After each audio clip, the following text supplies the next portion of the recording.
Hi, I'm Jim and this is Jim's Fix-It Shop, and today we're going to go over engines. I have two of them sitting here.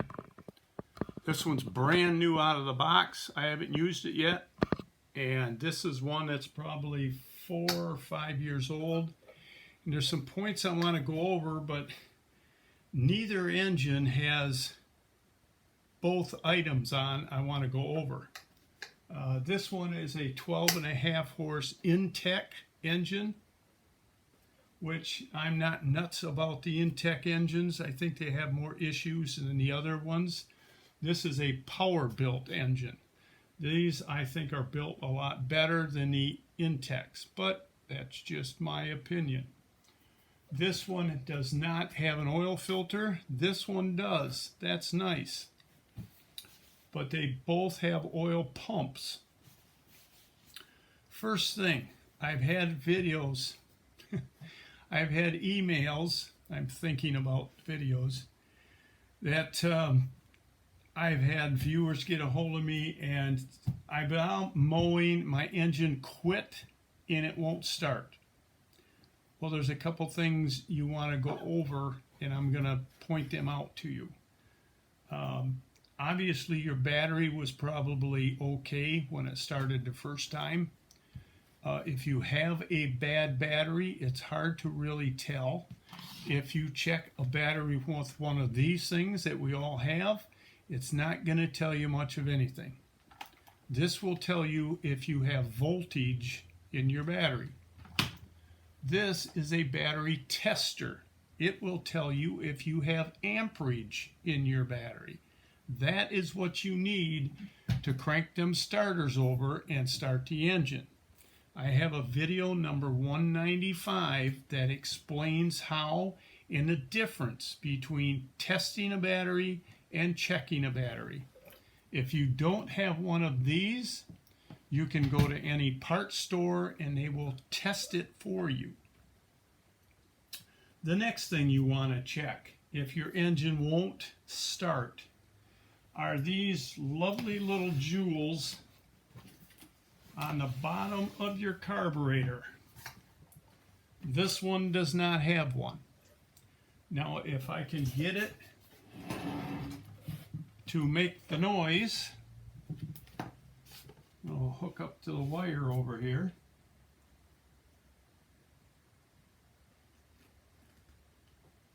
You might be able to hear it.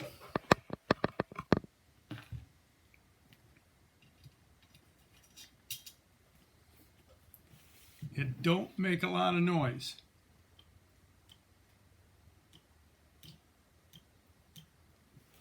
I don't know if you can hear that over the camera, but if you're testing yours, you'll be able to hear if it's working.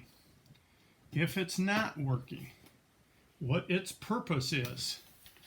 Lord knows why we need it. We've never had them before. There's a plunger in here. It's spring loaded. The spring holds it up. It blocks off the gas from coming into the float bowl. When you energize your key, it puts power to this. There's a coil in here that turns into a magnet and sucks the plunger down. And it lets gas flow in. There have been a few cases where this has failed or your engine, like this one, did not have it. And if your engine quits turning in the right position where your valves are open, usually the exhaust, I think they said, and your snappers are gravity feed to the carburetor. The tanks are higher. If your float sticks open and you don't have one of these solenoids, it will fill your cylinder full of fuel. That's the good thing, because when you go to start it, it can't compress all that gas and it'll lock your engine up. You take your spark plug out and turn it over, and it'll blow all that extra gas out of the spark plug hole. You want to be careful. And I'm saying this from experience. When you pull your spark plug wire off and you take your plug out, make sure your plug wire is not anywhere near the frame, because when you're cranking it over, blowing this gas out, and your spark plug touches something, the wire, it's going to make a spark and you're going to set your lawnmower on fire. And yes, I wish that day I had the camera going, because it was quite comical. Although it didn't hurt the engine. This is the one that did it to. It didn't hurt anything, but I didn't know I could fly to go get a fire extinguisher. So if you check this and it's working, you'll hear it clicking up and down. So now you know you have fuel going into your carburetor. You may want to take the hose off of the carburetor and see if gas comes out. I have had some old hoses that were double walled. The inner wall collapsed and blocked off the fuel flow. You want to check your fuel filter if you have one on. I had a viewer that's all that was wrong with his. His fuel filter got dirty and plugged up and it quit running. If you have a snapper, the old ones with the vent on the top of the gas cap, make sure that's open. And if it is open, make sure it's not plugged up, because your engine's going to run for about 10-15 minutes, depending on the RPM, and it's going to quit. 20-30 minutes later, when it slowly gets air into the tank, it'll start back up for another 10 or 15 minutes. So check the cap. One thing I seen on a video I was watching, a guy had a 10-year-old Craftsman rider. This thing was immaculate. He washed it, he waxed it, he cleaned it. It looked brand new. But what happened is the solenoid on the bottom of his carburetor failed. The spring got weak. Spring plugs a hole. Magnet opens it. It filled his engine full of gas. Well, his valves were open. So the gas went down into the oil. Started up. Ran good for about 20 minutes. How it happened, I don't know, but it got a spark in there somewheres and it exploded the bottom of the engine. He showed pictures of it, and this thing was just blown apart from the fumes inside there that got ignited. I mean, this was like a brand new machine, and it engine blew up. So you want to check them points. Now, another issue, this engine does not have it. So if I put this on a snapper, I'm going to have to add that. This one. It's the one that's on my machine that I've got tore apart rebuilding. And yes, I looked this up in the book. This is called a Magneto shorting block. And it's a plastic block that's snapped into this plate where your cable goes to accelerate your engine and put it in choke. Right up here somewheres, it's a little plastic block that totally isolates that screw from the ground. It does not touch. So if you're having trouble with your machine starting and you think it may be due to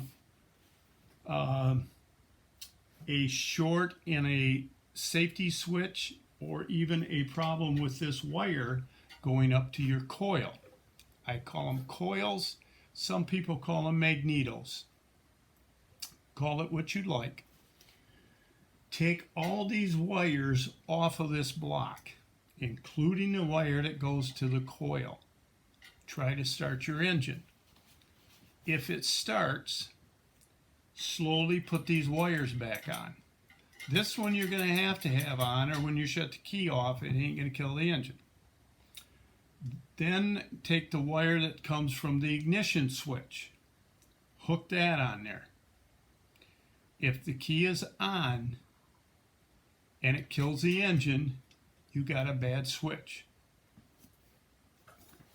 If it doesn't start at all, does nothing when you turn the key, first check your battery. Second, check your starting solenoid. This thing makes a little bit more noise than the one on the carburetor. Some of these have 2 lugs sticking up, some have 1. If it has 2, you usually get a short wire with a female plug on it that goes on this lug and an eye. The eye goes underneath the foot when you mount it. That grounds the unit. And when you hook this up, put a ground on it, you'll be able to hear this one click. That says the coil is working. So when you click this down, you want to hook a meter to this and see if you're getting contact. DC is very hard on contacts. AC is not. Whenever a contact breaks or opens up with DC current, it sparks. And every time it sparks, it burns it a little. So eventually, when you get enough carbon or enough burnt spots on your points or your contacts, whatever you want to call them, it's not going to make contact anymore and it's going to quit working. So if you're not really sure this is the issue, it's clicking, it's making contact with a meter. When it clicks down, then you're going to want to throw a pair of jumper cables. You only need one. Hook it to the positive side of your battery and touch it on this lug on the starter. That should spin it over. If it does not, then you got a bad starter. Just a few things to look at to see what the issue is when these things are running fine and all of a sudden they quit. If your engine is running for 15 minutes somewhere in there and it quits, it won't start back up. But if you let it sit for a half hour, it starts right up. Well, that could be your coil. If your coil gets a crack in it, and these things get hot, they cool off, they get hot, they cool off, they're constantly expanding and contracting. If they get a crack in them and they get hot, they're going to expand. The crack will open up, and sometimes that shorts the coil out and kills the engine. When it cools down, it contracts, the crack closes, the engine starts up. So if that's the issue you're having and you know you're getting fuel, you're going to have to pull off the cover and check the coil. You don't have to remove the flywheel. The coil is on the outside of the flywheel. The stator is on the inside. I had a guy get a hold of me and said my engine runs okay, but I can't keep my battery charged. Well, now his issue was a bad stator. They don't last forever. They're like $95. They're expensive, the good ones. The ones on this engine has 2 wires coming out, a black wire and a red wire. You have to check them with a meter. It has a plug on it. If your old machine or if your old engine was wired like this with the same plug, you can probably plug it in. The bigger stators put out AC and DC.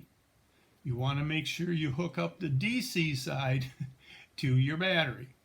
AC would not be a good thing to try to charge your battery with. The AC side of a stator goes to a headlight. Don't ask me why. The headlights are 12-volt DC bulb. I have no clue. I don't know why they do that. Maybe if somebody knows, enlighten me, because I don't have a clue why they would do something like that.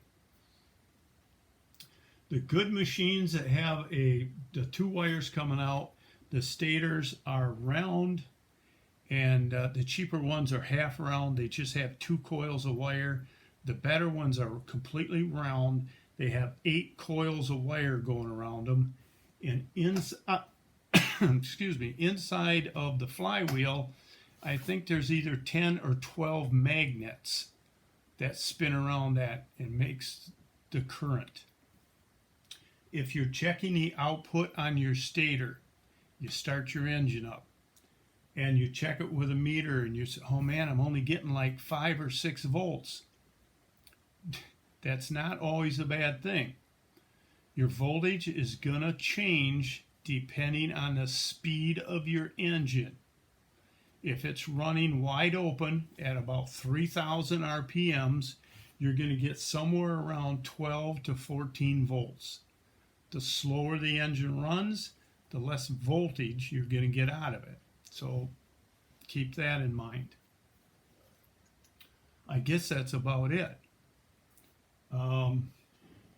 Again, on this mounting block, a lot of the old snappers, they never had any of that stuff. So all you're going to have on this is one wire coming from your ignition switch and this one wire going up to your coil or Magneto, whatever. This one has a plug on it. It has 2 wires. One, the gray one, goes over to the solenoid on the carburetor. The black one goes up inside of the engine to the coil. This one's all wired to just swap right out on a machine that has one of these style engines with these plugs. It makes it really nice. Just unplug your old engine, plug the new one in, and it's going. Some engines will have, in this area right here, I don't know if you can see that very well, it's just a little black plastic box. This one has one on it too. They'll have something in there that will look like a tray about as big as this is, and it'll look like it's full of tar, and there'll be a wire coming out of it. That's the wire that goes to your battery to charge it. That is, I would call that a voltage regulator to keep track of how full your battery is so it doesn't overcharge it. But these are both great engines. They got different points. When I put this one on a snapper, I'm going to have to order one of them shorting blocks so I can hook the wires up. If this was going to go on a machine that has this style, the shorting wire is built into this plug. So it takes a little thought, maybe watching some videos, and to explain how to hook these up. Now I have a video on installing a key switch and a solenoid, however you want to pronounce it, and that is video 181.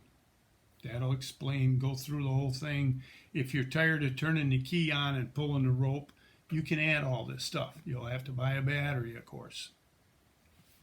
To check out your coil for whatever's wrong with it, I have a video 51 that'll explain that. So I guess that's about it. If you have any questions, or if I missed something or went too fast, don't hesitate on asking me. I got a couple of emails from a young lady. Her name escapes me right now, but she said, I really hate to bother you, but this is my last resort. I need to know what's wrong. I shouldn't be your last resort. If you're watching the videos and something's not clear, don't hesitate on sending me an email or putting a question in the box below. That's my lovely wife. I'll be right back. So, we have an ant issue. I gotta go kill some ants. Little buggers. So, like I said, if you have any questions, please send them to me and I'll see what I can do about answering them. And don't hesitate. And if you're not already, please subscribe. It's free. I could use your help through you subscribing. And I guess that's it. So until next time, work safe, have fun, and I'll talk to you soon. So long. Hi. One thing I forgot to mention that is important, if you have a machine, regardless of what it is, and it's a gravity feed to the engine, even if you have the solenoid on the bottom of the carburetor, they do recommend installing a shutoff valve. These are very inexpensive. I buy them on Amazon. I get a 10-pack. They come with the little spring clamps. You've all seen these. You just cut the hose, slide a couple of these on, stick the hose on your valve, and slide the clamp up to the end of the hose. This takes about 2 minutes to put on, and it can save you $699 if you blow up your engine and have to buy a new one. Another thing I always put on a customer's machine is I always change the fuel filter. I buy these also on Amazon in a 10-pack, and these are in a 10-pack. I just put them in a different plastic bag. You get the clamps, you get the shutoff valves. Both of them, very simple to put on. The gas filters, they do not give you the little spring clamps for the hose, so you'll have to pick them up. But both of them, I think, are a very important issue to put on your machine if you don't have one on there. And that's it. So remember to subscribe. It really will help me out. And if you have any questions, send me an email or put them in that little box below, and I'll do the best I can on answering them. So until next time, talk to you soon.